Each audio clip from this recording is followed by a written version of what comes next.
సంజయుడు విచార వదనంతో ధృతరాష్ట్రుని దగ్గరికి వచ్చి కురు మహారాజు కలలో కూడా వినడానికి ఇష్టపడని నిజాన్ని తన నోటితోనే చెప్పాడు.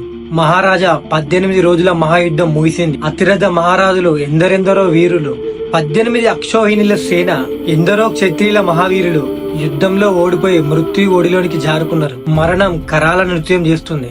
ఆ యుద్ధంలో చివరి రోజున పాండ్రాజు కుమారుడైన భీమసేనుడు, నీ పెద్ద కుమారుడు దుర్యోధనుడు ఇద్దరు గజ యుద్ధం చేశారు. దేవతలు కూడా ఆ యుద్ధాన్ని ఆకాశం నుండి చూశారు. అలా ఇరువురి మధ్య ద్వంద్వ యుద్ధం జరుగుతుండగా భీమసేనుని చేతిలో మన రారాజు దుర్యోధనుడు వీరమరణం పొందాడన్నాడు. ఆ మాట వినిన మరుక్షణమే ధృతరాష్ట్రుడు మొదలు నరికిన మహావృక్షంలా ఒక్కసారిగా నేల కూలినట్లుగా మూర్ఛపోయాడు. కాసేపటికి తేరుకొని గుండె పగిలేలా ఏడుస్తున్నాడు. అతడు ఆ బాధను భరించలేకుండా ఉన్నాడు. అప్పుడు సంజయుడు, మహారాజా, దేనికోసం ఈ దుఃఖం? మీరు శోకిస్తూ పోతే అసలు ఈ దుఃఖానికి అంతమే ఉండదు.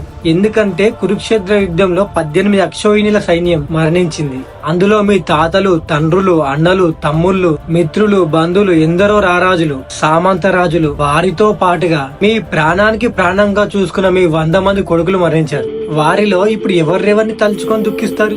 యుద్ధ భూమికి వెళ్దాం పదండి. వారందరికీ మనం దహన సంస్కారాలు చేయాలి. వాళ్ళందరూ మీకోసమే మరణించారు. మీరు ఇక్కడ శోకిస్తూ ఉండడం సరికాదు. వారి ఆత్మలు శాంతించాలి కదా, వెళ్దాం పదండి అని అన్నాడు.